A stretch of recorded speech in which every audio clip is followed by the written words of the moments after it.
Bueno, pues estamos aquí por primera vez, 3 mujeres, supongo que iremos sumándonos más, estoy segurísima de que vamos a ir sumándonos más, en Rompiendo Reglas, que va a ser nuestro video podcast en el que vamos a hablar de muchísimas cosas.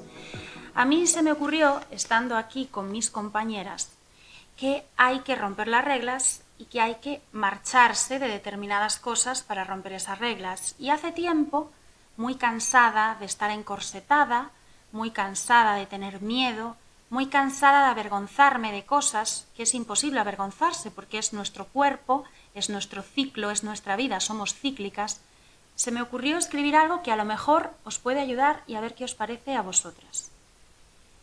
Yo escribí que hay que marcharse de cada oveja con su pareja, que hay que marcharse de los libros clásicos a la vista en el salón, que hay que marcharse de cada ría con su mar, que hay que marcharse de las serpientes de agua dulce, que hay que marcharse de las mujeres que no son lobas y que son hienas, que hay que marcharse de las nubes que no tapan, de las luces que deslumbran a destiempo, de no ser selva, de no ser tú, que hay que marcharse de temblar cuando alguien nos habla, de llorar cuando alguien no nos busca, que hay que marcharse de analizar el espacio que ocupa nuestro propio cuerpo, que hay que marcharse de no atreverse a nadar en el mar, de entrar donde no queremos, de no saber salir de algún que otro lugar. Y hay que marcharse también de las realidades que tejieron otras, o más bien otros para nosotras, de no imaginar y de querer ser perfectas. En resumen, hay que marcharse, de convertirse en un reel de Instagram, de no hablar alto, de no hablar claro, de quedarse muda cuando te insultan, de no enfadarse, de tener pánico a las arañas, de tejer la vida buscando el amor fuera de una y de definirse con las palabras de otros, de ser pequeñas en la guerra y altas en la paz, de los dichos amables que queman porque queman, del borde de la amistad y de no querernos y ahogarnos. De esto todo hay que marcharse si eres, pues como nosotras, una mujer loba. Las mujeres lobas somos las mujeres salvajes y somos las mujeres salvajes en el mejor sentido de la palabra, no en el sentido de la falta de control. Lo salvaje es la vida orgánica, es la vida natural, es la vida sin ser histriónicas y sin ser artificiales, pues eso somos nosotras. Y una mujer loba, una mujer ciclo, una mujer que rompe las reglas, una mujer salvaje, pues es una mujer como Ariana, por ejemplo, que desbroza el camino para que pueda pasar ella, pero para que podamos pasar las demás. Y una mujer loba también es la que deja que sigan ese camino, pero la que no juzga cuando otra quiere seguir otro camino paralelo. De esto va desde mi corazón, es lo que yo pienso, rompiendo reglas. ¿Qué creéis vos? Así da gusto, da mucho gusto. Bueno, pues gracias por esa introducción, esa magnífica voz. Y bueno, he de decir que Miriam Couceiro va a estar siempre en Rompiendo Reglas y es una magnífica creadora de contenido ya en Mirada Violeta, una gran poeta, y que está a punto de publicar su novela y que iremos contando lo que hacemos todas. Efectivamente, me gusta mucho ese preámbulo que has hecho. Rompiendo Reglas es una polisemia fantástica. Queríamos tener un espacio en el que hablásemos curiosamente, que va a ser la única norma que no vamos a romper, que es que hablemos de nuestra regla, y ya pasaremos ahí a hablar, y todo lo demás estoy de acuerdo. Dar paso, abrir camino, lo salvaje, pero no por aquello que rompe, sino por aquello que es orgánico, y también que rompa, que nosotros estamos haciendo, rompiendo reglas, pero no en el sentido destructivo, sino en el sentido que a veces hay que romper para volver a construir. Estuvimos el otro día hablando antes de empezar el programa de cómo íbamos a hablar y hoy ha traído un libro muy aplicado. Cuéntanoslo tú, Dayana. Bueno, para empezar, que estoy súper agradecida de compartir con mujeres maravillosas y encantadoras. Realmente, cuando nos reunimos la primera vez, creamos una energía y como decía Miriam, somos cíclicas y ese ciclo nos permite crear energías diferentes. Yo estoy muy de acuerdo y me ha encantado tu poema. Y como todo es cuestión de piel y yo vengo de cosmética, también me gustaría añadir que hay que saber huir de esas notas aromáticas que no nos gustan. y ir por perfumes fuera de lo convencional, buscar notas en esa naturaleza que nos conecta y que nos da mucha energía. Y precisamente como somos naturaleza y somos ciclo, hay un libro que me encanta y desde que conocí a Yolanda García, soy mujer y estas son mis reglas.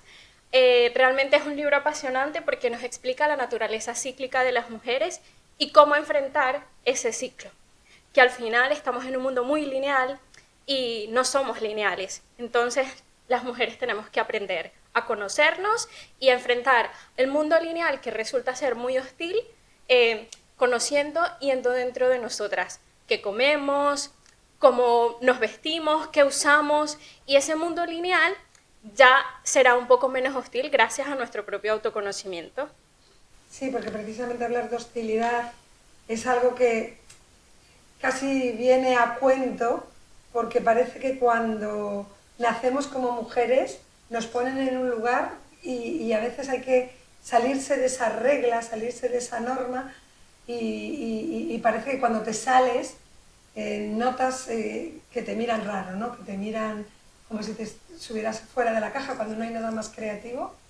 Y bueno, por eso rompiendo reglas, vamos a romper todas las reglas. ¿Qué te parece?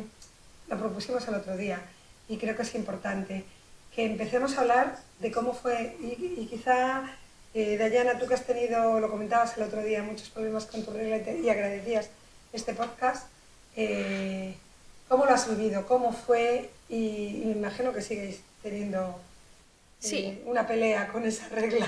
Sí, la verdad que he pasado de tener, como dices tú, esa batalla a ver como algo que está dentro de mí, es parte de mí y que no es aislado.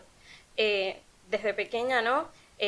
Mi regla vino muy pronto, a los 9 años, y aunque mi madre, muy sabia, ya había hablado conmigo y había comentado lo que sería este ciclo, enfrentarlo con 9 años es realmente una experiencia dura, ¿no? Yo me recuerdo ir jugando en la bicicleta y de repente pensar, ups, ¿qué ha pasado aquí? Pero bueno, al final mi madre habló mucho conmigo, la comunicación, esa entrega familiar de mujer a mujer y entender ese ciclo fue fundamental en esa etapa siendo yo muy pequeña. Ya luego de adolescente comencé a sentir síntomas tanto mentales, emocionales como físicos. Y aquí empezó mi primera montaña sin saberlo. Fue a normalizar el dolor. Fue ir a sentir mucho dolor fuerte, ir al médico y no tener ese soporte ni esa ayuda profesional. Y te dolía y te decían que era normal que la regla doliera. Sí, el médico no lo veía como algo fuera de lo normal. No lo veía patológico. No lo veía. Decía, es normal que te duela, siempre va a pasar, a todas las mujeres les sucede, no te preocupes, no pasa nada. Y ese no pasa nada se fue alargando en el tiempo. Yo ya, cuando entré más en la época universitaria, el estrés de los exámenes y todo, la rutina se complicó, ¿no? Y al final el estrés fue un agresor importante que aceleró toda la sintomatología que tenía, tanto a nivel mental. Yo recuerdo estar en la universidad y tener experiencias muy duras porque tuve crisis de ansiedad, no podía dormir en las noches y todo lo achacaba al estrés. Realmente nunca asocié a la regla. El vaivén hormonal. Nunca lo asocié y tampoco tuve esa asistencia médica sanitaria, ¿no? De decir que podría estar asociado a alguna patología. Ya luego, para mí, mi primer autodiagnóstico, y lo llamo así, y lo increíble que fue que mi experiencia en pareja fue la que me ayudó a determinar qué me pasaba. Y fue mi expareja el que realmente me dijo, ¿te das cuenta que esto te está sucediendo cada vez que tienes la regla? Yo no había caído en cuenta. Que me ponía histérica, que lloraba, que no dormía, que tenía episodios de ir y venir. Y realmente fue muy duro poder decir, qué fuerte que otra persona me conozca más de lo que yo me puedo conocer, qué fuerte que alguien de fuera conozca mi cuerpo y que yo no. Y eso me llevó a un autoanálisis. Y yo a partir de ahí me autodiagnostiqué porque empecé a apuntar todos los síntomas. Mi primer encuentro fue buscar en internet y ver que no era la única. Y ahí conocí que había algo que se llamaba trastorno disfórico premenstrual. Y cuando leí, es una patología que está desde el 2017 dentro del catálogo de la ONU, y cuando lo leí dije, puede ser que yo sea una de ellas. Me pareció muy fuerte que el 5% de la población sufra esto y que nadie lo sepa. Yo creo que es más, creo que está infradiagnosticado. Sí. Pues como casi todo lo que le ocurre a las mujeres, porque es como un mundo aparte. Vamos a seguir luego que nos cuentes más, pero Miriam, ¿cómo fue la tuya? Pero os voy a contar la mía. Me alegro de oírte porque yo también fui una niña precoz en ese sentido. A mí la regla me vino con 9 años. Entonces yo voy más por la parte emocional. Con 9 años tú ibas en la bicicleta y decías, uy, ¿qué es esto? Pero yo tenía pavor y pánico a que alguien lo pudiese notar, porque claro, colegio, niños, risas, etc. Yo recuerdo perfectamente el día. Yo venía del cole, tenía cole por la tarde otra vez, iba a comer a casa de mi abuela y fui al baño y me encontré con el susto. Y fijaros si yo sentía eso como algo sucio, impuro, raro, me dio una vergüenza tan horrorosa que el primer mes que yo tuve la regla no se lo dije a nadie. O sea, yo me compré unas compresas en el súper sin saber y como buenamente pude, lavé la ropa interior yo y al mes siguiente cuando volvió, yo creo que en el fondo yo pensaba y decía, a lo mejor no vuelve. Yo había escuchado que además las madres y las abuelas son brujas para eso. Mi abuela me decía, me iba preparando y me decía, bueno, ¿sabes que hay algunas niñas que les viene la regla y aún no me había venido? Y me decía eso. Claro, ella veía cambios ya. Y yo me hacía, no quería oír. Y me decía, bueno, hay niñas que les viene y después tarda mucho en volverles otra vez. Y yo me quedé con ese tarda mucho en volverles otra vez y decía, a ver si me pasa a mí también, que me vino y no vuelve, pues a lo mejor hasta que tenga 12 años. Pues no, no pasó. Pero la percepción de que era algo vergonzoso estaba en el aire. Estaba en el aire, claro. Porque que estaba si en el no, aire. No lo sí, no estaba en el aire en mi casa, que era lo normal, pero sí en el cole. Había alguna compañera que la había tenido, las burlas, etcétera, y la mayor pesadilla que podía tener una niña de 9 años, y aparte había como la leyenda urbana en el cole de fulanita que está en octavo, una vez en gimnasia le vino la regla, y aquello era como un drama. Al siguiente mes, obviamente, avisé a mi madre, me vino la regla. Yo no sentí ningún dolor ni nada, pero sí que era como, bueno, como una parte jugar y otra parte estar preocupada ya de cuándo va a volver el rollo este y no manchar y ese tipo de cosas. Yo no tuve ningún problema, nunca tuve dolor, pero curiosamente ahora sí empiezo a notar síntomas como que no son normales, no es normal la tristeza tan profunda los 2 días previos y durante. Yo siempre digo lo mismo. En ese momento que a mí me va a bajar la regla, 2 días antes, son 48 horas antes, yo no duermo, me duele el estómago, me siento mal y bajo, yo que soy muy dramática, digo, bajo a los infiernos, es decir, me convierto en una existencialista, me duele todo, lloro, es horrible.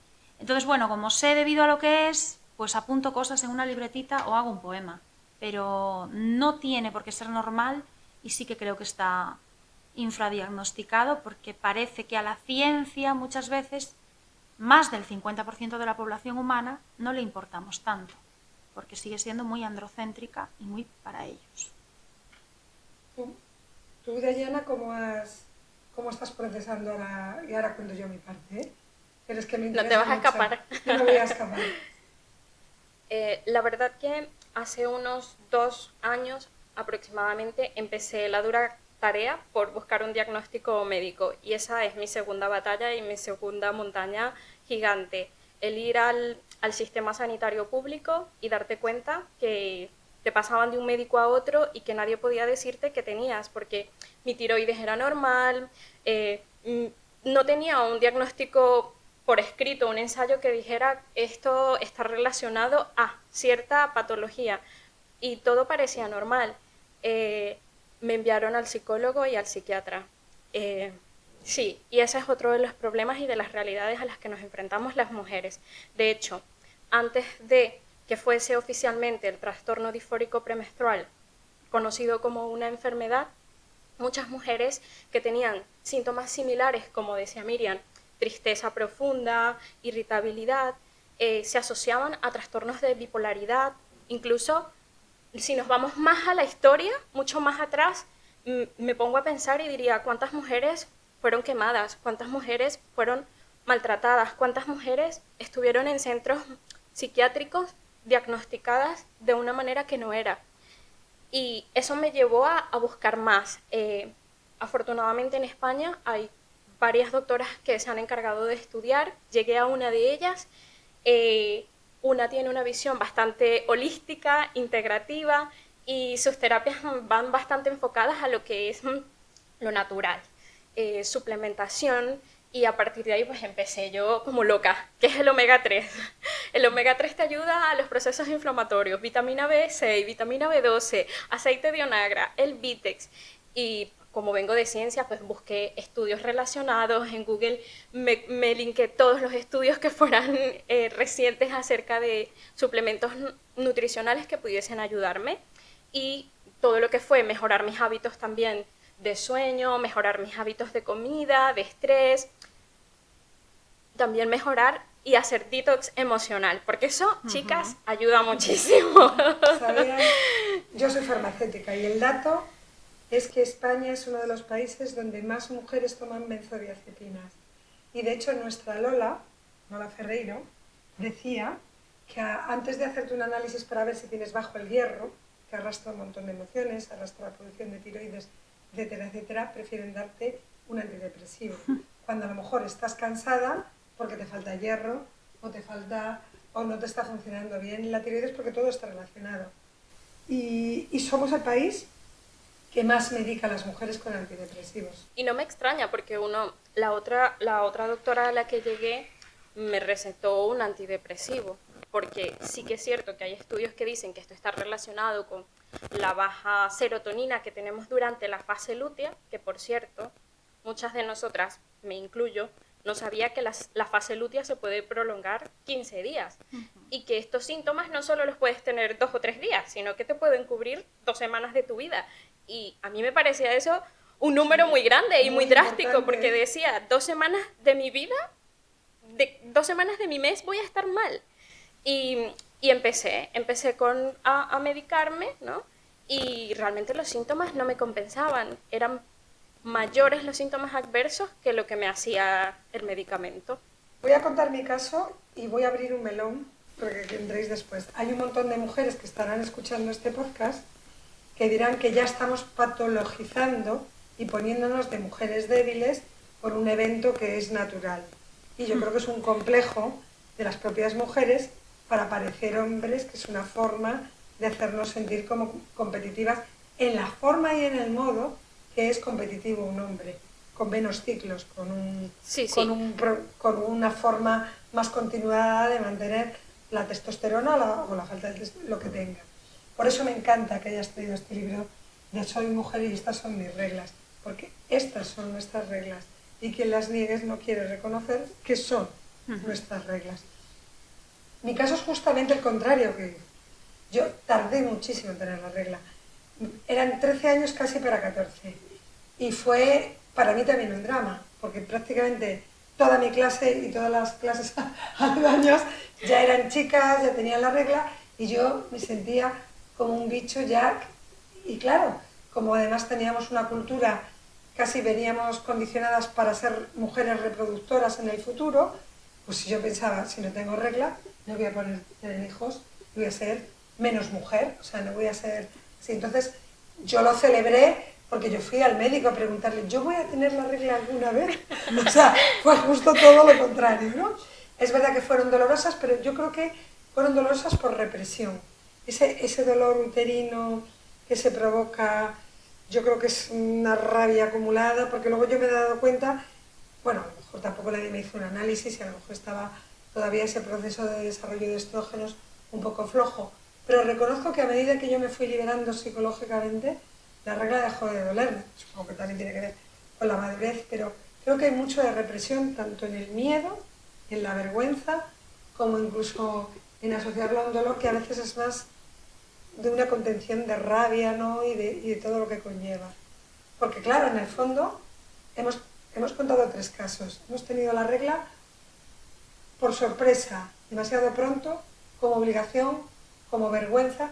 Si os dais cuenta, casi no hablamos, estamos hablando ahora con naturalidad de ella, pero no la hemos tenido asociada a lo orgánico que es ser la condición de ser mujer y de amarlo y recibirlo como este libro, como algo cíclico que lleva su proceso. Es más, creo que ahora hay una tendencia, una vez que una mujer se conoce, en saber que en tal fase está más creativa, me imagino que de eso va también el libro, y en tal fase está más para observar o para reflexionar, que hay momentos de acción y que si de alguna forma abrazamos y aceptamos ese ciclo que tenemos, podemos aprovechar nuestra potencialidad y hacerlo. Yo recuerdo que a mi hija la estaban estudiando, un estudio de cómo desarrollaba la fuerza, porque ella levantaba, estaba haciendo halterofilia, y tenían que rellenar cuando tenían la regla, cuando no, para ver cómo sube y baja la fuerza en función de los días del ciclo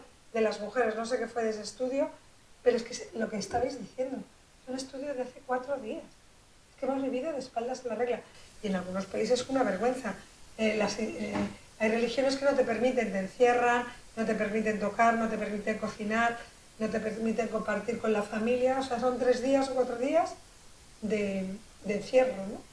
Y si no te conoces también lo vives ese duelo, porque a mí me pasó, yo en los días en los que estaba con mi fase lútea, que eran cuando tenía los síntomas mucho peor, me encerraba. Yo recuerdo de entrar a la habitación, bajar las cortinas, cerrar la puerta, poner el móvil en modo avión y no querer saber del mundo.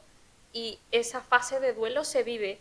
Cuando aprendes a conocerte, efectivamente aceptas ese duelo, porque tampoco vamos a olvidarnos, ¿no? No vamos a decir negarlo, tampoco es la solución, sino abrazarlo y decir, esta es mi sombra y también me quiero con esta sombra. Y fijaros en una cosa que yo siempre pensé, los ritos de paso son muy diferentes en los hombres y en las mujeres. Hay algo muy ancestral que llevamos ahí arrastrando. Todos nuestros ritos de paso de mujer tienen que ver con la sangre. Cuando te haces mujer es porque te viene la regla. Cuando das ese paso a la mujer, de niña a mujer, más bien, mujer ya eres. Cuando pierdes la regla, cuando ya no tienes la regla, pues yo lo escuché una vez a una señora mayor que decía, bueno, en la vida está la primavera de las mujeres, cuando eres niña, cuando eres el verano de las mujeres, que es ya cuando tienes la regla hasta que se marcha la regla y después empieza el invierno. No sé dónde esta mujer dejó el otoño, no lo sé, en la fase lútea a lo mejor. En el libro lo tienes. Pues de todas maneras nuestros ritos de paso están asociados a la sangre o a la ausencia de sangre. Y por otra parte, el sistema en el que vivimos. Vivimos en un sistema hecho por ellos y yo, como feminista radical, creo que el germen de nuestra opresión está en que, bueno, pues ese patriarcado, que es mucho anterior, va antes del sistema capitalista y de todo esto, está relacionado con nuestra capacidad reproductiva, pues como vivimos en un sistema que no entiende de ciclos, es imposible que podamos vivir nuestro ciclo de forma orgánica, nuestras fases. Hay mujeres que no saben lo que es la fase lútea, que no saben lo que es su ciclo. Hace poco, yo recuerdo que tú conoces a Chus Díaz Anca, yo iba al COF, allí había una enfermera estupenda, yo era una cría, y nos explicó todo, le preguntaba, bueno, yo era una cría, tenía 18 años ya, pero le preguntaba a mujeres que había allí, ¿de cuánto es tu ciclo? Y no sabían decirlo. Y realmente sí que yo lo noto, hay fases de ese ciclo en el que estás más creativa, otras fases en el que necesitas fijarte en otras personas, en otras mujeres, en qué están haciendo, cómo lo están haciendo, cómo lo voy a hacer yo. Hay fases en las que tienes hambre, mucha hambre, y eso también significa algo. Y creo que el propio sistema castiga, pues toda esta metáfora que hacía yo de las mujeres lobas, viene por ese lado salvaje y creo que vivimos en una cultura que lógicamente castiga y todo lo que no sea producir. Producción en todo momento, máxima productividad, y no os pasa que aún cuando os encontráis un poco mal o necesitáis descansar os sentís culpables. Totalmente. Yo la primera. De hecho, mientras hablabas pensaba en el mundo laboral y para mí realmente esto es una confesión, porque hablar de esto públicamente a mí me cuesta mucho aún, lo confieso. Me cuesta mucho decir y cuando lo hablo entre comidas con las compañeras para que también puedan saber. Pero decir, por ejemplo, a mis jefes, sufro de síndrome premenstrual y me encuentro mal en algunos días, igual esos días no soy tan productiva, va muy relacionado con lo que decías. Me castigo y digo, tengo que dar lo mejor y sale esa especie de autoobligación a querer darlo. Incluso para ir al gimnasio. Me obligo a ir al gimnasio, me obligo a comer saludable, me obligo. Y es todo obligación y obedece a algo mucho más grande, algo que no está ni siquiera bajo el control nuestro por ahora. Porque nacemos con la culpa. Nos han educado a sentirnos culpables de todo, yo creo. Yo hace años, una de las experiencias que tuve pues con todo este tema, yo hablaba mucho con Lola Ferreiro hace años. Lola para mí fue una gran mentora y también, como se enfadó conmigo en el momento justo, creo que me hizo crecer mucho como mujer. Y hace años me dejó un texto, yo no sé de quién es, y lo tengo aquí, y creo que habla de los ciclos perfectamente, está en gallego, os apetece que lo lea? Estou a darme o permiso para ir ao meu propio ritmo. Xa non quero apurar nada, agotáronme as comparacións, porque o meu mundo interior é sagrado. Estou a darme o permiso de ter relacións sanas, verdadeiras, donde todo sexa mutuo. Xa non quero exixirme, tampouco exixir. Xa non quero soster o insostible, quero respetar o que o meu corpo experimenta e aceptalo. Estoume dando o permiso de decidir, aínda que me custe moito, porque durante algún tempo esas decisións dependeron de como as outras persoas reaccionarían e non de min. Dándolle así o meu propio poder, estou a darme o poder a min mesma de ser eu, e isto, por momentos, faime sentir máis liviana. Tamén me permito baixar o meu búnker, descubrindo que está repleto do que por moito tempo non quixen ver ou me incomodaba. Estoume dando permiso de decidir, de poñer límites, de non sentir a culpa, de ir despeinada de cando en vez, de mostrarme vulnerable. E estoume dando permiso de merecer o que soño, de camiñar por onde as miñas pernas poñen máis firmeza. E se me equivoco, aprendo. E se non sei que facer respiro, e se a tormenta me leva, pecho os ollos e agardo. E se non teño as respostas, confío. Isto de darse el permiso, yo esto no sé dónde lo sacó Lola. Merece un aplauso. Pero yo lo tengo aquí en una libreta que os juro que tengo, es que yo hoy la recuerdo mucho, de Frida Kahlo.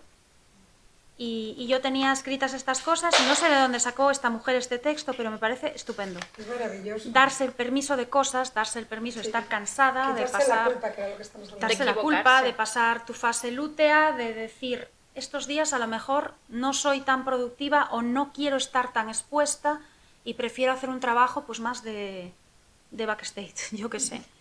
Además yo creo que has sido muy valiente, las dos lo sois, porque... Lo que decís, esto es casi una confesión, es hablar de lo que nunca se habla, decir lo que nunca se dice y utilizar palabras abiertas para expresar los sentimientos. Y es lo que me gustaría que guardáramos siempre en el programa. Vamos a invitar a ginecólogas, artistas, mujeres interesantes, hablar de ceremonias de paso, del orgánico, de ciclos, y siempre que nos cuenten su historia personal, esa será un poco la norma. Y en ese momento crear ese clima de respeto y ese clima no de confesión, de hablar francamente de cosas que de alguna forma han marcado nuestra historia. A vosotras desde los 9 años y yo esperando desde los 9 a los 10 para que llegase a los 13, casi 14. Y también decir, yo ahora ya estoy en la fase de la menopausia. La regla está rota, ya se acabó. Y sin embargo, hombre, todavía mantienes las hormonas, porque estoy en la fase justo inicial, no noto sensaciones excesivamente desagradables, pero creo que es importante que tengamos este espacio también para hablar de cómo sobrellevarlo. Porque una de las cosas que has dicho, Dayan, es de cómo te sentías, pero ¿qué has hecho para solucionarlo? Después de la dura batalla de tener un diagnóstico o lo más cercano a un diagnóstico médico, para mí fue muy importante conectar con otras mujeres. La verdad que yo creo que fue fundamental buscar, incluso a través de grupos de redes sociales, que se agradece, ¿no? Que son útiles para lo que son. Y conecté con un grupo de alrededor de unas 200 chicas. Tenemos un grupo de WhatsApp y allí nos conectamos cuando cada una va pasando por su ciclo.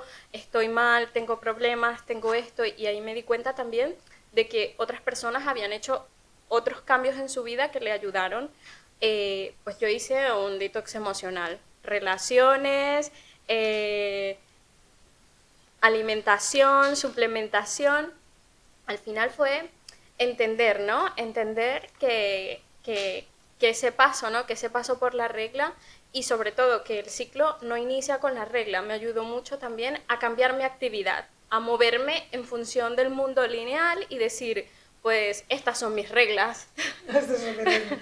Bien, hay una cosa que a mí me parece fundamental, Elena es psicóloga y tú estás hablando de la parte emocional y del apoyo, que si quieres, Elena, juntarte y hablar y contarnos tu experiencia, aquí estamos invitadas todas. Ya no, a Verónica ya no le voy a decir nada porque ella hoy no quiere pasar, pero pasarás por aquí, lo sabes.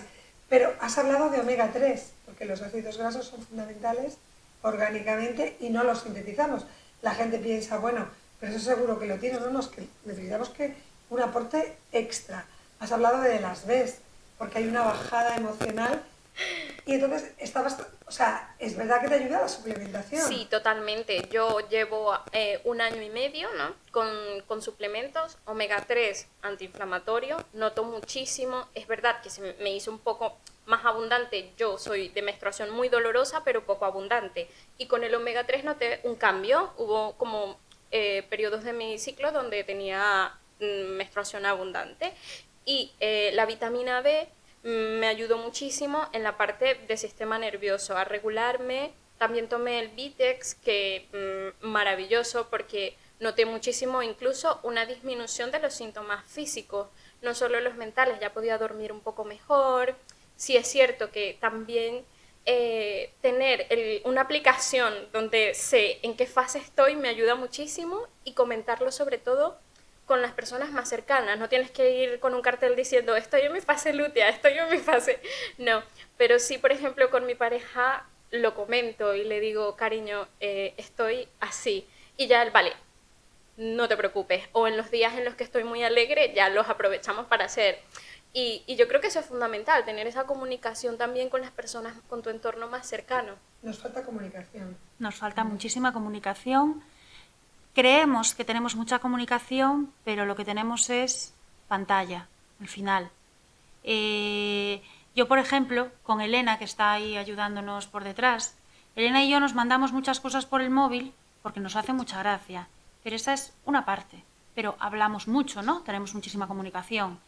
Yo creo que hace falta, para estar sanas, para estar equilibradas, para que el cortisol no se dispare de una manera y eso afecta mucho a nuestro ciclo, esa comunicación en la que yo te estoy mirando a la cara, a los ojos, que veo tus ojos, tu boca, la expresión facial, que es lo que nos hace humanos y humanas al final. Falta comunicación y falta saber comunicarnos. Y saber comunicarnos no es ser terriblemente pues lo que marca el sistema, que seas tremendamente dura, no. Saber comunicarnos, yo creo que la ternura tiene que volar por encima de todo, de las relaciones en el trabajo, entre amigas, entre familia, en pareja. La ternura y la piedad de sí, que hablaba, no sé si visteis la película del pequeño salvaje, pues que los animales, incluso los animales tienen piedad de los otros, y creo que esto se está perdiendo. Parece muy religioso, pero no lo es. Ponerse en el lugar del otro, comunicarse, no estar todo el día pegada a una pantalla. Yo teletrabajo, Ariana lo sabe, y a veces salgo como un foguete, pues para aquí, para donde sea, necesito ver civilización, porque a lo mejor no la voy a ver hasta mañana y no me sienta bien. Una de las cosas que más me gusta, Miriam y Dayan, de este podcast es que nos miramos a los ojos. Sí. y que vamos a tener invitadas, porque efectivamente cada vez emite más gente contenido desde la soledad, desde su narcisismo, no digo que todo el mundo, pero me estáis entendiendo, sin mirarse a la cara, sin tener esa conexión, y nosotros vamos a hacer como todos el tercer tiempo, o sea, después de grabar el podcast nos iremos a divertirnos, a tomarnos algo y a compartir, que eso yo creo que mejora mucho nuestro estado hormonal, seguro, y sincroniza. Sí, totalmente. Y nos ayuda también a vernos, ¿no? Y a ver cómo somos también con otras y con otros, porque en esas fases del ciclo somos diferentes y no podemos negarlo. Y muchas veces cuando hablábamos de las fases en ese otoño, yo lo relaciono mucho con el estar recogida, estar en casa, no querer socializar, no querer salir, ponerte una peli y si es de llorar, la que me haga llorar más, ir y decías mucho, me apetece dulce, voy a bajar por un helado, un chocolate, y cuando salimos de nuestro mundo y lo hablamos, lo comunicamos, también eso es maravilloso, porque a mí me ha pasado ahora con vosotras, comunicarlo desde la naturalidad es increíble, y saber que no eres la única y que puedes también con tu mensaje ayudar a otra persona que ahora seguro está con su móvil viendo un TikTok de qué pasa con la regla. Sí, sí, y de lo que no se habla y lo que da vergüenza y lo que se esconde, pues se va haciendo la montañita debajo de la alfombra y de ahí pues salen otras cosas que a veces no sabes ni por dónde vas y dices, ¿esto de dónde vendrá? ¿Por qué me siento así?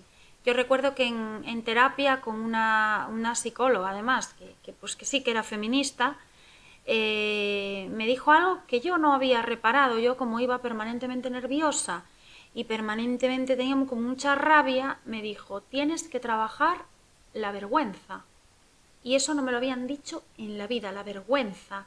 Yo creía que era una persona muy pudorosa, no, realmente, pues la vergüenza no me había parado nunca a analizarla. Te llevó un mes contar que habías tenido la regla. Me llevó un mes, con Venía de 9 allí. añitos, decir que había tenido la regla. Y después me moría de vergüenza cuando mi madre, claro, se lo contaba a mi madrina, tal, y ya el día que mi padre me dijo, bueno, me contó mamá una cosa, y yo, ya estamos. O sea, ya le contó, ¿para qué le tuvo que contar? Que a este hombre no le importa.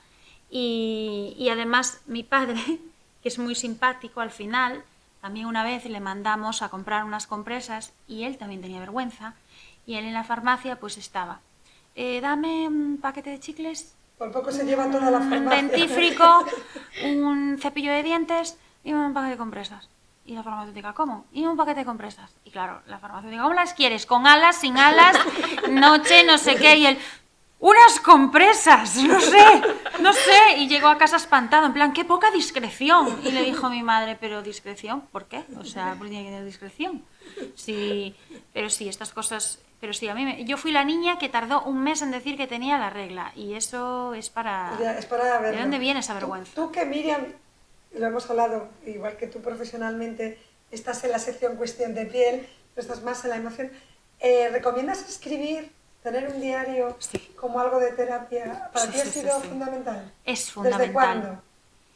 Desde que era muy pequeña. ¿Incluso cuando tuviste la regla lo escribiste? Yo lo escribí. Mis diarios son de niña, no histriónica, pero a mí me da mucha ternura cuando... Yo no sabía ni dónde los tenía y me los dio mi abuela. Y mis diarios de los 6, 7, 8, 9 años son increíbles. Yo ahí escribía todo y aparte es una forma de vaciar cosas. Yo cuando tengo mucha ansiedad o cuando me siento muy triste digo, vale, ¿a qué me agarro? ¿A qué me consuelo? Estoy en el medio del mar ahora mismo, estoy existencial, estoy que me da ganas de que se acabe todo, pues voy a escribir. Y siempre surge algo. Cada uno tiene que tener su elemento, su tabla de salvación. Para mí, llevar un diario, pues... un diario que quizás... yo sé que la disciplina de decir me voy a sentar a escribir no la tenemos todos los días, pero escribir es... pues muy saludable. Igual que nos duchamos todas las mañanas o todas las tardes o cuando se duche, escribir es una forma de limpiarte por dentro también, de limpiarte. Dayana, ¿tú tienes un diario?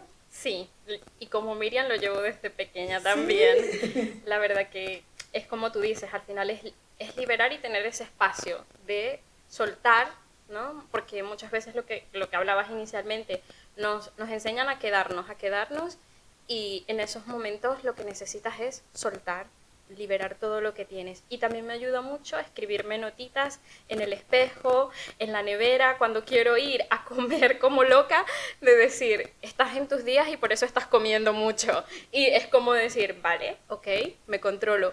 Y en el espejo, porque muchas veces, no sé si a ti te pasó o a ti, Ariana, mirarme al espejo y aterrorizarme, porque en esos días me veía horrible. No me encontraba guapa. Y todo lo contrario, ovulación y todo cambiaba. Me sentía empoderada, bellísima, todo. Me comía el mundo, productiva.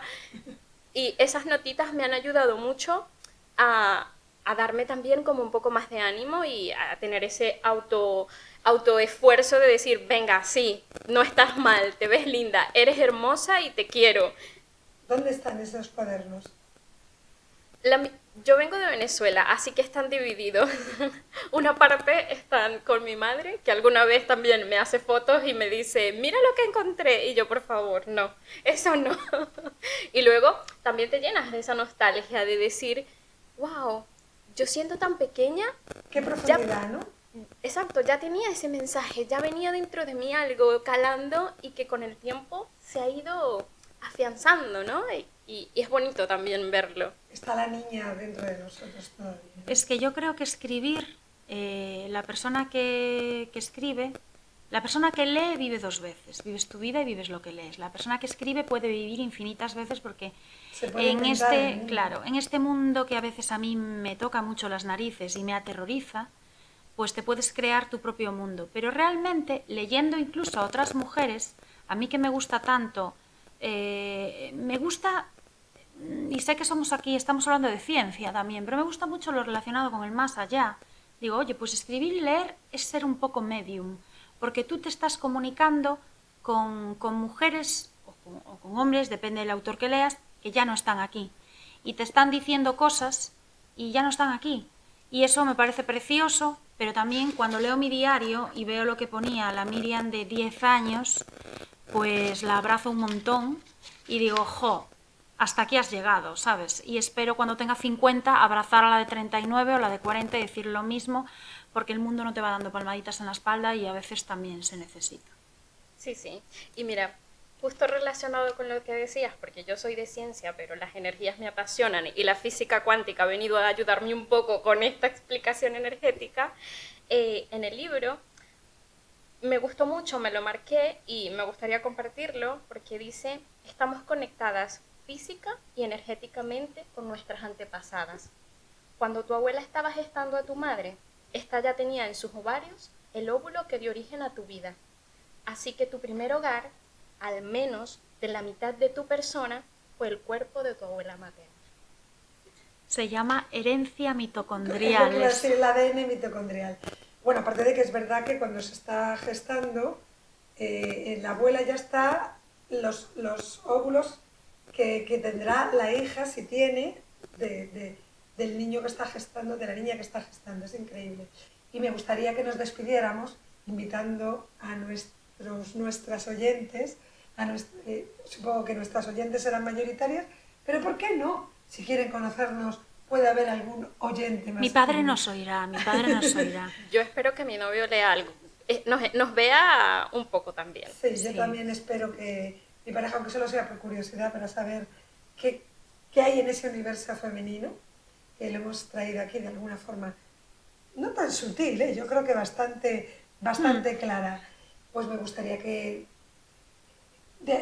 llamaseis o hablaseis o dijeseis cómo os gustaría que la gente viniera aquí a encontrarse con nosotras en Rompiendo Reglas. ¿Empiezas tú o empiezo yo? Empezad. A ver, yo desde la más absoluta, no sé, lo primero que me salga es que la gente que se acerque a este podcast sepa que hay una energía de algo súper importante, de una red que tejemos las amigas. Y amigas que a lo mejor no nos vemos todos los días, pero que sabemos que están ahí, que recurrimos todas las unas a las otras y que aquí quedan fuera ciertas cosas, quedan fuera las culpas, las vergüenzas, los juicios y venimos a hablar pues desde esa herencia mitocondrial que nos conecta con las que vinieron antes y que así podemos ayudar a las que están ahora y a las que van a venir. Muy bonito. Yo solo puedo añadir que este va a ser un espacio para la naturalidad, para desconectar de aquello que nos hace estar lejos de nuestra esencia. Y la esencia está muy, muy relacionada con lo que hay en nuestro corazón y ese eje corazón-cerebro que tenemos que amar nuestro cuerpo, y este espacio va a ser para amar todo lo que significa nuestro cuerpo mental, nuestro cuerpo físico, nuestro cuerpo energético, y ir con la libertad. Con lo cual daremos consejos.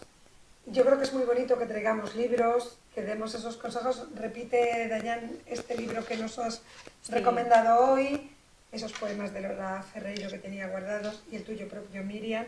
Y yo también traeré libros y daremos consejos útiles de cómo llevar todo eso. Y este libro es, de nuevo, Soy mujer y estas son mis reglas, de Yolanda García. También lo podemos dejar en un link en el video podcast para que puedan conectar, igual que el poema. Y el texto final, por favor, eso es para enmarcarlo.